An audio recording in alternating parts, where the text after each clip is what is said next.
اعوذ باللہ من الشیطان الرجیم بسم اللہ الرحمن الرحیم۔ آئین جمع مرداں حق گوئی و بے باکی، اللہ کے شعروں کو آتی نہیں روباہی۔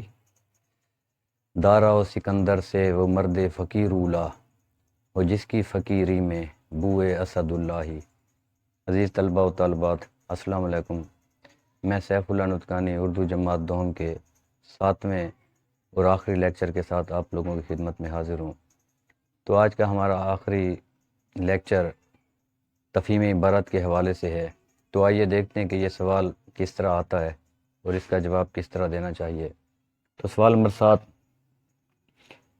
یعنی درج ذیل عبارت کو غور سے پڑھ کر نیچے دیے گئے سوالات کے مختصر جوابات دیں۔ تو یہ عبارت دی گئی ہے، یہ پوری عبارت یہاں پر نہیں لکھی ہوئی، ایک سطر ہے، پھر یہ درمیان میں خالی جگہ ہے، پھر یہ آخری سطر لکھی گئی ہے۔ اس سے مراد یہ پوری کی پوری عبارت ہے، اور پھر اس کے یہ سوالات بنے ہوئے ہیں 5۔ زیادہ سے زیادہ سوالات 5 بنائے جاتے ہیں۔ یہ 10 نمبر پر مشتمل سوال ہوتا ہے، 2 نمبر ایک سوال کے جواب کے ہوتے ہیں۔ تو آئیے دیکھتے ہیں کہ سوال کس طرح حل کرنا چاہیے۔ تو آپ لوگ سوال نمبر 7 ڈالیں گے، ہیڈنگ دیں گے تفہیم عبارت کے جوابات، اور جوابات شروع کر دیں گے۔ یہ بالکل نہیں کرنا کہ سوال لکھیں پھر جواب لکھیں، پھر سوال لکھیں پھر جواب لکھیں، اس طرح وقت کا ضیاع ہوتا ہے۔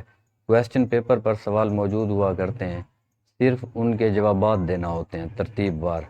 تو اس طرح آپ لوگ جیسے پہلے سوال کا جواب ہے، نمبر ڈال کے جواب دیں گے، پھر دوسرا، پھر تیسرا، پھر چوتھا، پھر یہ 5واں، جیسے یہاں پر سیمپل کے طور پر دیے گئے ہیں۔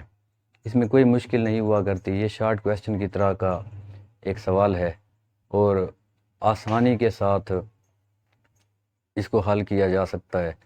اکثر عبارتوں کے اندر ہی جوابات موجود ہوتے ہیں، یعنی عبارت کو غور سے پڑھنا ہوتا ہے، اور پھر عبارت کے اندر ہی جوابات موجود ہوتے ہیں اور ان کے جوابات دینا ہوتے ہیں۔ کوئی مشکل نہیں ہے، آسان ترین سوال ہے، 10 نمبروں پر مشتمل ہے۔ شارٹ کویسچن جس طرح 10 نمبروں پر مشتمل ایک سوال ہے۔